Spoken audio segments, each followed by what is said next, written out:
All right. Hey everyone. So my name is Stacey Volsi. If you're watching this live, I want you to drop a hashtag live and let me know you're here, right? If you're catching the replay, go ahead and drop a hashtag replay and let me know that you are catching this. And also, I want you to drop where you're joining me from because that's very interesting that I'm meeting people from all over the place.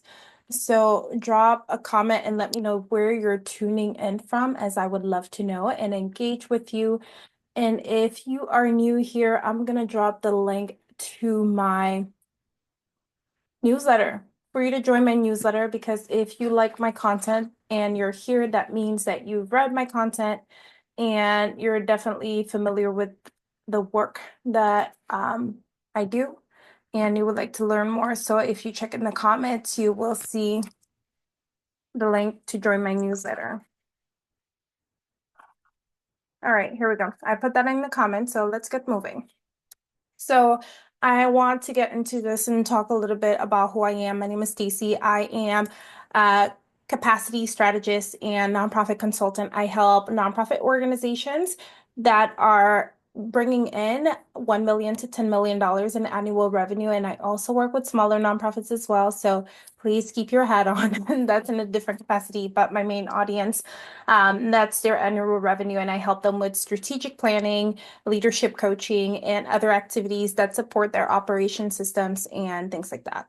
So, what I'm about to say and what the topic today might challenge a lot of you. So, some people it might sting. So, I'm just letting you know ahead of time because one thing that I am here to do as a former business coach, I understand that sometimes people need to have the reality face them. So I'm not here to coddle you. I'm not here to baby you. I'm here to coach you, right? And nonprofit leaders, one thing that I want you to understand is that being busy is not the same as being effective. You may be busy, have all the programs, have people praising you and telling you all the things that you're doing right, but that does not mean that you are being effective and you're that much closer to accomplishing your mission.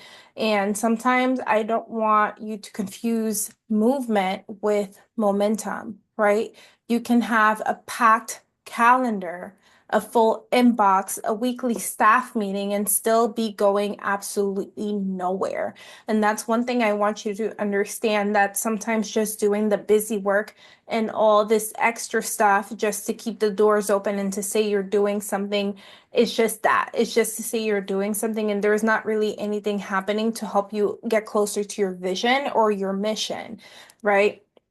So that's something I see every single day inside some organizations that have amazing missions, right? Beautiful values and a powerful vision, but behind the scenes, they're running on fumes, right? They're not really doing anything that helps them get closer to their vision because they're always busy doing busy work, right? And not really doing the work that's going to help them get to the next level that they need to get to. So we're going to talk a little bit about this today. And one question I have for you, how many, you don't have to answer me. I don't care if you answer me, but I'm going to ask you this so you can like really internalize it. How many of you feel like you're doing everything you're supposed to be doing, but at the end of the day, you're still feeling stuck. You're still feeling like you're not where your organization needs to be as the executive director or the on the leadership team, you feel like something is missing, like there's not everything is not working the way it's supposed to. Now, if that's you and you want to share, you can drop a hands up in the chat. Like, that's great, right? But I want you to ask yourself, like, do you feel like you're doing everything but still feel stuck? Now, I'm going to be bold and just say that it's not necessarily that you're not stuck because you don't care. I don't want you to mistake me telling you that you're stuck because you don't care. Because that's one thing I understand about nonprofit leaders. You do have the passion. It's not because you don't care, it's because you don't know, right? But one thing I learned, and I will continue like repeating this to myself and everybody, you are responsible for what you know and what you don't know. Just because you don't know how to do something does not mean you're not responsible for doing it. Because then at the end of the day, right, we're supposed to file taxes because we don't file taxes. Do you think the IRS is not going to come for you? I'm going to say I'm going to come for that money. We already know that. So you are responsible for what you know and what you don't know. Just because you don't know what the speed limit is, let's say speed limit is 50 and you're doing 90 in a 50-mile-per-hour zone, and a cop catches you, guess what? You're still responsible for what you know and what you didn't know. You're gonna pay that ticket, okay? So I don't want you to feel like I'm saying you're stuck because you don't care, because you're not stuck because you don't care. You're stuck because you've mistaken busyness for progress. Being busy doesn't mean there's any progress happening. You might have all these interviews set up, you have all these projects lined up, right? You're busy, your calendar is packed, you're getting money through grants and sponsorships to do work, but you're not that much closer to accomplishing your vision, right?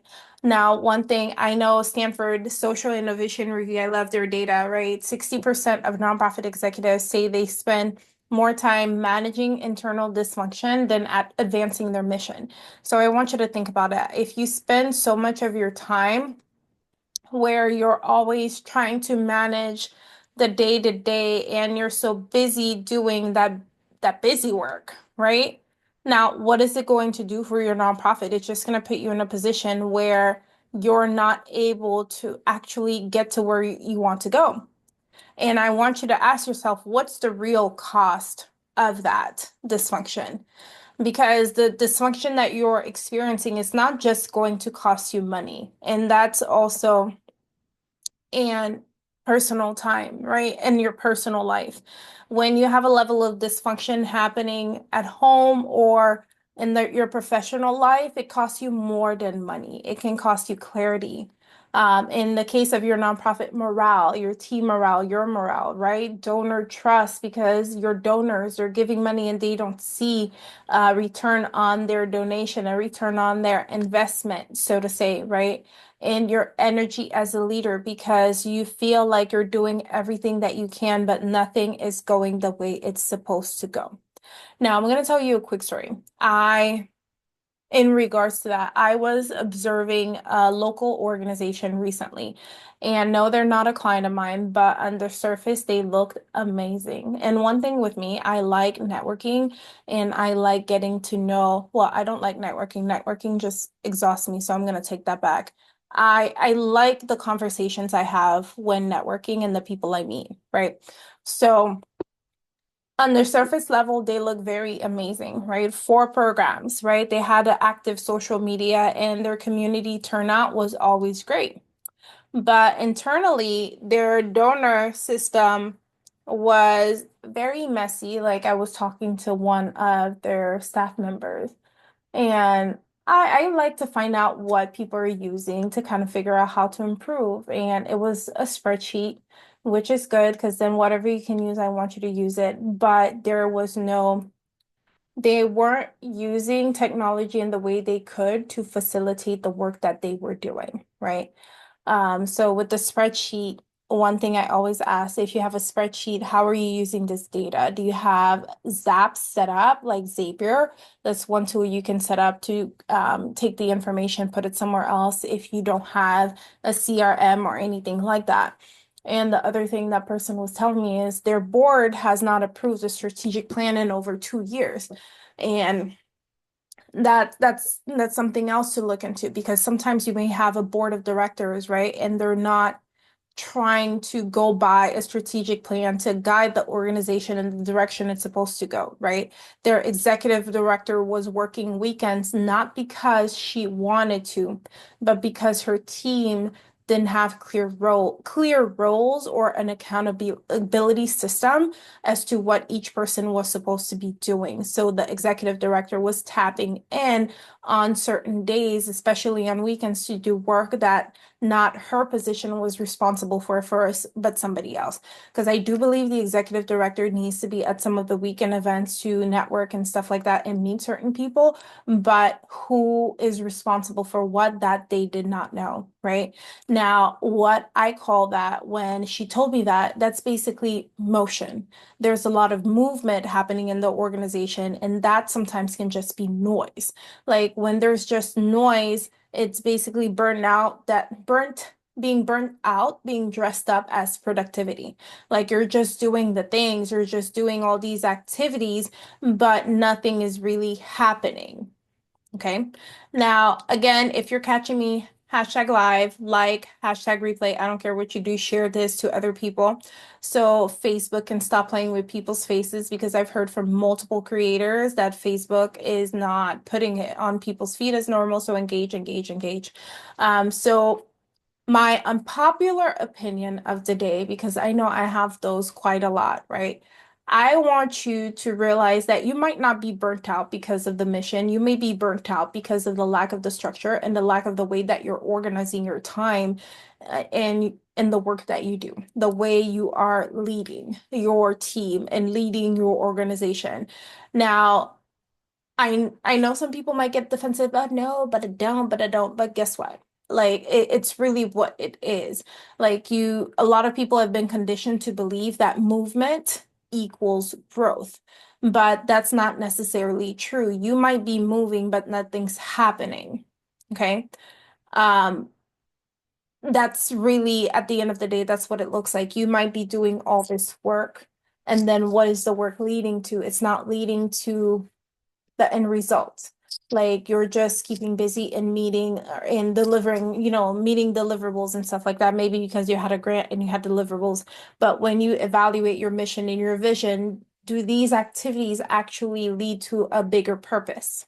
Right? Is it helping you accomplish something bigger?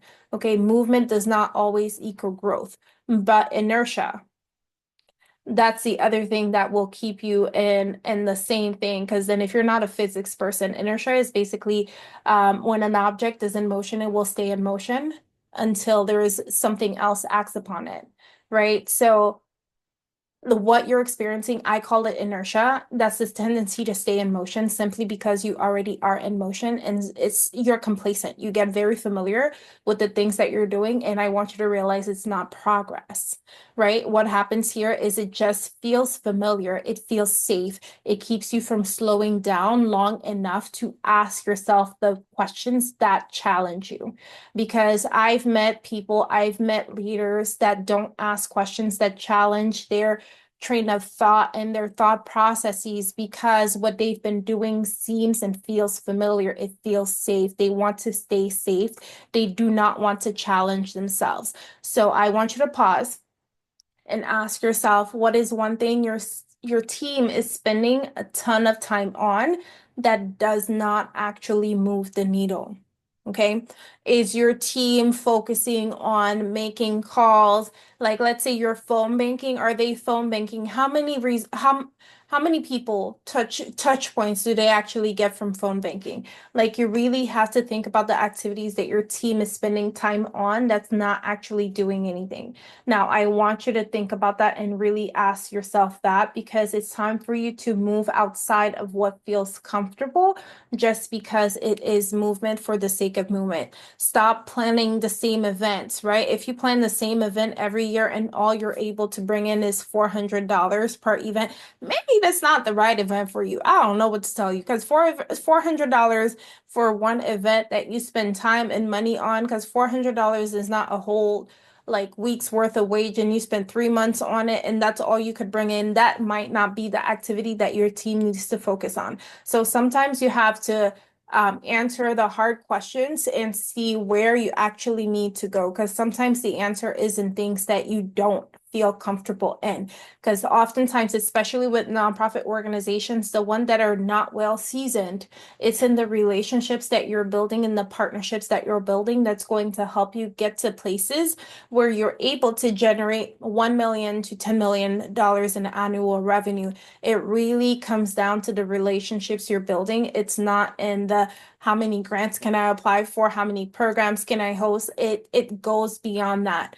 Spending time on unproductive items is a big topic. We need to analyze. It really is, Ricky. So the comment was spending time on unproductive items is a big topic we need to analyze. Now, I will go further to say that sometimes people just need to be really objective and and do a time audit, because that's something when I was the project director at a nonprofit, that's something I asked some of the team members to do. Do a time audit, and even some of my clients do a time audit.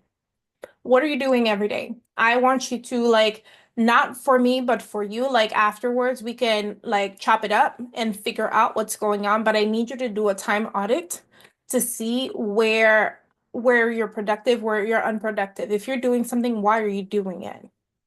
What's the purpose? Because I'm not in business of wasting my time or people's time. So if you are doing something and it's unproductive, I want you to put it on a piece of paper in front of you and analyze why you're doing that. So thank you for saying that, Ricky. So the one thing your team is spending time on that doesn't actually move the needle, either drop it in the comments or shoot me a DM and let's have a conversation about that, because I want to see where you're wasting your time. Because then that's what it is. Where are you wasting your time?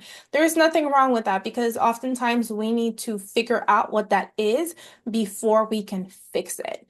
Because until you name it, you cannot change it. Okay. And that's why I'm opening, because every month I have a free masterclass, and my next one is called Level Up Your Nonprofit. It's a free masterclass that's happening on May 29th from 3:30 to 5 p.m. Pacific time. So make sure you check the time zone. So that's 6:30 to 8 o'clock Eastern time. Because if that's something you want to sign up, I really recommend you do sign up, as we're going to have conversations about these things. If you're on Facebook, check the comments. I just posted the link for that, right? And let me see. So definitely sign up for this masterclass, because we're going to talk about it, because the pattern that's keeping your organization at the same level year after year is that the nonprofit is doing all the things except the one thing that matters the most, which is building operational clarity, which is one thing we're going to address in this free masterclass, the Level Up Masterclass. So go ahead and sign up for this masterclass. It's happening on May 29th, 3:30 p.m. Pacific, right? And I don't do fluffy. I don't do fluffy webinars. It's not 10 inspirational tips to write on your whiteboard and ignore. It's going to be a masterclass where it's all about teaching the things that you need to know, where we're walking through what that actually looks like, identify the systems that are broken, how to build a sustainable action plan of action, and why you need to start running an organization like a business. Because a nonprofit organization is a business. As much as people resist that, it is a business, and you need to treat it as such to see it progress in the way that you want it to progress. Because the more you keep it like a toy that you're playing with, it's just my hobby, it's gonna stay that. It's gonna stay a hobby. So we're gonna talk about that in the Level Up Your Nonprofit. That's gonna be on Thursday, May 29th at 3:30 p.m. Pacific. So, and if your goal is to get the structure of your organization off the ground and you need more one-on-one support, definitely send me a DM and then we'll talk about that, because there are 10 spots that open. It's a pay what you want model.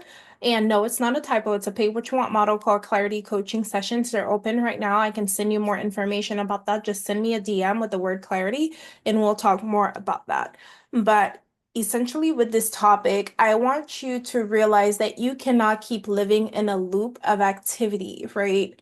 Just doing the same thing over and over, just finding more things to add to your plate, and then getting mad that the outcomes for your nonprofit organization or your social enterprise are not changing. Because what you're doing to yourself is putting yourself in an emotional captivity situation, right? You're just busy doing what you don't realize you've never had, and you never realize you've never had strategic direction for it, and one thing I always do, I always say this with love: stop waiting on somebody to praise you for hard work, right? When what you need is to work smarter. So some hard questions I'm going to leave you with today that you can chew on. Okay. I want you to think about 3 things you keep doing because they feel familiar, even though they're no longer effective.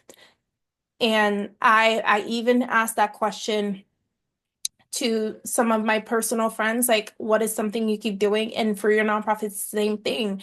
What are something you keep doing because they feel familiar, even though they're no longer effective? They don't serve you anymore, because as we grow, we need to accept that certain things are no longer going to serve us in the direction we're going in.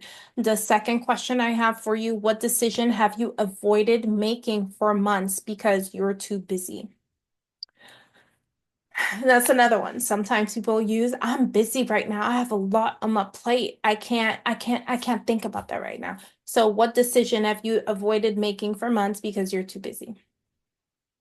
I really want you to sit with that one, because that's the one that might be staring at you in the face that you're not admitting and is causing a lot of problems within the whole structure of the organization.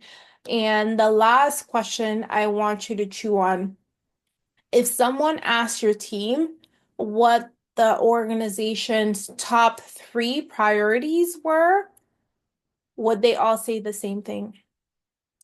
Because that's the other thing. You want to test the level of clarity that exists within your organization's team, leadership team, and staff. Because that, if the level of clarity creates confidence in your team, because if everyone knows in the organization knows what matters, you're going to stop saying yes to everything, because then the thing that's on top of your mind is, okay, I don't need to say yes to this event because this event is not going to help me get to this priority here. Because then you're going to start being very strategic in how you move. So is there a level of clarity that exists in your organization that you don't have, right?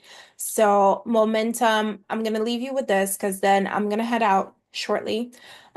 So momentum is what happens when your systems match your vision.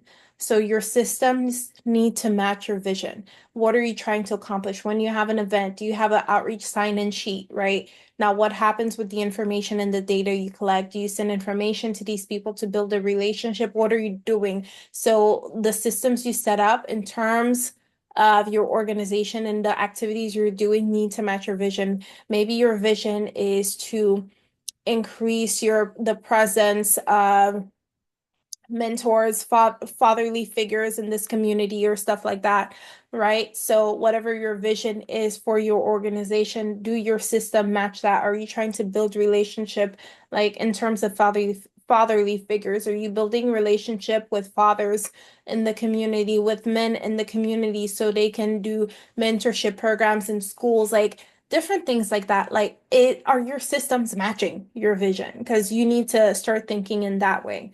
Now, you need to also realize that movement is what happens when your schedule is full, but your strategy is empty. So you need to start making more strategic decisions and decide on which one you want. Do you want to have momentum in your organization, or do you want to have movement in your organization? Because both are great, but sometimes movement is just noise, okay?